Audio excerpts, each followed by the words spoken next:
1º de dezembro de 1994. Elevador de pessoal descendo, controlado da cabina pelo operador de guincho e transportando cerca de 850 quilos de pedras. Despencou em queda livre, da altura do 10º andar até o chão. Uma vítima fatal. 5 de setembro de 1996. Elevador de pessoal transportando 4 passageiros. Ao chegar no 13º andar, começou a cair em queda livre, apesar do freio de segurança ter sido acionado. Uma vítima fatal e 3 com ferimentos graves.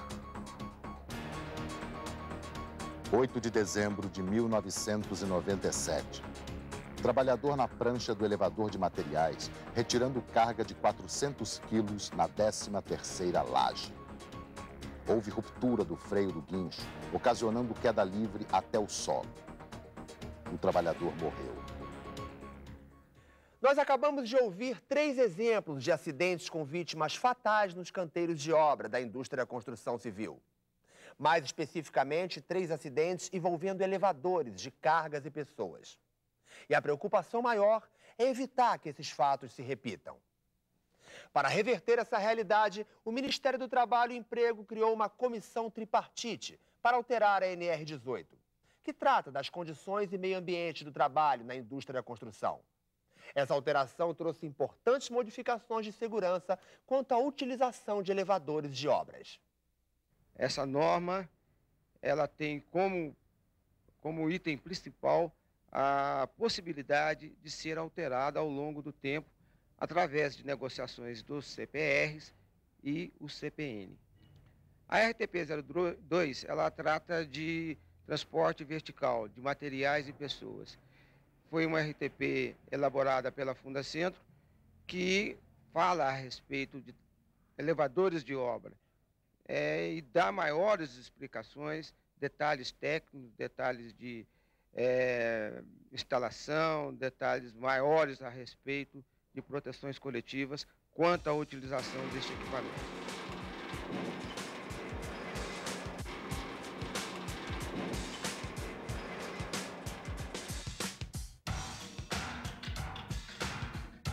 Quais são os principais pontos a serem observados na instalação dos elevadores?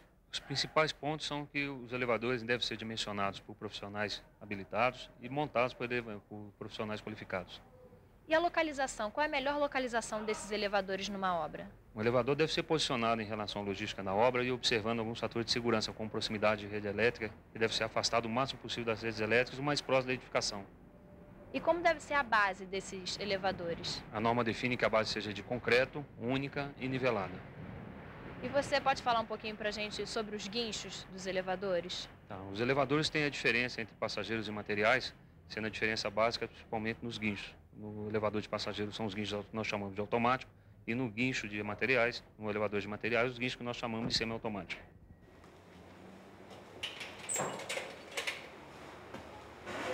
O guincho semiautomático é usado para transporte de materiais.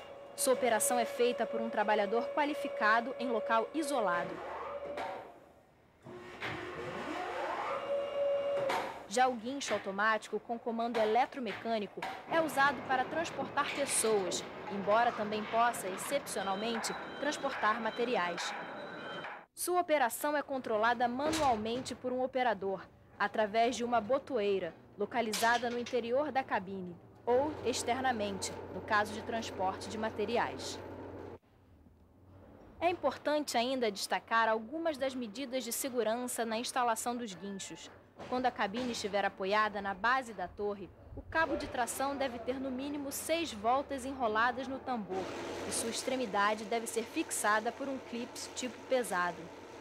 A capacidade de tração, ou seja, a carga máxima, deve estar escrita numa placa fixada dentro da cabine do elevador. O tambor do guincho, o suporte da roldana livre e a torre devem estar nivelados, alinhados e centralizados com o tubo guia da torre e deve seguir as orientações do fabricante. O cabo de tração entre o tambor do guincho e a roldana louca deve ser protegido contra a queda de materiais e o contato acidental com os trabalhadores. As torres dos elevadores devem ser de aço moduladas e montadas em encaixadas de fácil montagem, rápida e fácil montagem. Existem também medidas de segurança para a instalação das torres. Elas devem ser revestidas com telas de arame galvanizado para proteção contra a queda de materiais quando a cabine não for fechada totalmente em elevadores de materiais. Devem possuir dispositivo de proteção coletiva, tipo cancela, que, se aberta, não permite a movimentação do elevador. Nas torres montadas internamente na construção, deve-se proteger o cabo de tração contra o contato acidental com pessoas e materiais e evitar que o cabo sofra atrito com a estrutura da edificação.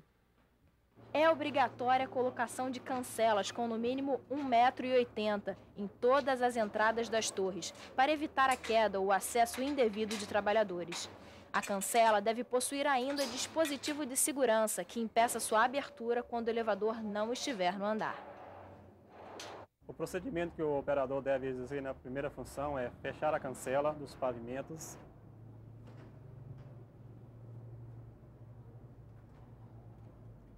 Em seguida, travar a fechadura da cancela. Fechar a porta fotográfica da cabine. Em seguida, travar o pino da porta fotográfica. E começar a função de operação do elevador. Em seguida, colocar a mão no freio de segurança. Quais são os tipos de cabine dos elevadores de obra? A norma define dois tipos de cabine. A cabine que nós chamamos de cabine fechada e a cabine semi-fechada ou fechada. Elas são aplicadas para a fechada para transporte de passageiros ou passageiros e materiais e a cabine semi-fechada exclusiva para materiais. As cabines semi-fechadas só podem ser usadas para o transporte de cargas. Elas precisam ter uma cobertura basculante para proteger os trabalhadores que carregam e descarregam o material transportado. As laterais devem ser providas de painéis fixos de contenção e nos acessos, portas ou painéis removíveis.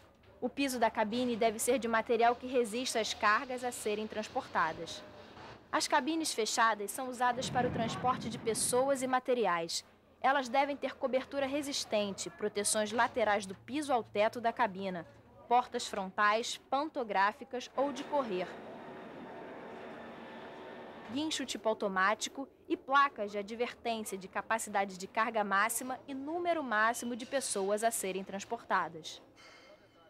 O elevador de passageiro, né, por carregar pessoas, as normas são mais rígidas por ele. Então, o sistema de segurança dele é mais perfeito, né? O elevador de passageiro funciona quase como um elevador definitivo.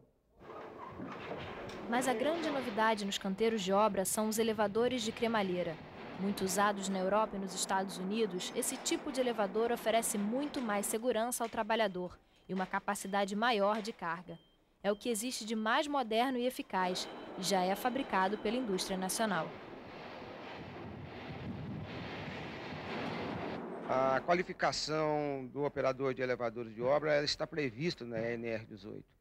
E a Fundacentro vem desenvolvendo cursos de qualificação desses trabalhadores. É um trabalho feito muitas vezes com o SINUSCOM, com o Sindicato dos Trabalhadores da Indústria da Construção, com as delegacias regionais do trabalho.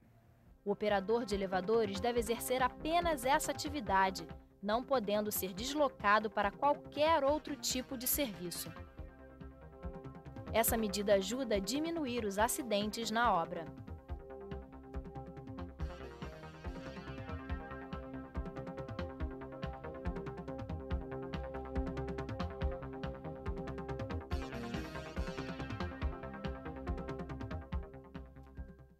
A gente vai falar agora sobre um assunto muito importante, a manutenção dos elevadores. Carlos Alberto, essa manutenção é fundamental? Sem dúvida nenhuma, a manutenção faz parte do elenco de prevenção contra o acidente. E de quanto em quanto tempo essa manutenção deve ser feita? Depende muito do ritmo da obra, mas o ideal seria de fazer de 3 em 3 meses ou de 6 em 6 meses. Então a manutenção preventiva ela faz parte da operação do equipamento. Sempre que puder ser feita preventiva regularmente, isso vai estar contribuindo para a melhor vida útil do equipamento. Então, creio que o acidente ele está associado muitas vezes à falta de manutenção, ele pode estar associado à falta de treinamento e, naturalmente, as condições de uso do equipamento. Então, se a manutenção preventiva conseguir fazer que o equipamento consiga rodar numa condição sempre em dia, naturalmente vai beneficiar contra o acidente de trabalho. E que pontos devem ser destacados nessa manutenção? Olha, mais importantes são os freios de segurança da cabine, os freios do guincho, o cabo de aço, o redutor do guincho, se for o caso, o elevador de passageiro. No caso do elevador para transporte de cargas, o sistema de correntes, sistema de correias, parte elétrica, a amarração da torre, travamento. Esses são alguns pontos que nós poderíamos destacar. Os elevadores nos canteiros de obra devem garantir não apenas a agilidade da produção e o conforto do trabalhador, diminuindo o seu esforço físico, mas também, principalmente, a segurança de todos. Para isso, basta aplicar todas essas medidas técnicas e de segurança que acabamos de ver. Vamos dar um basta nos acidentes. Fundacem, trabalhando pela segurança e saúde de quem trabalha.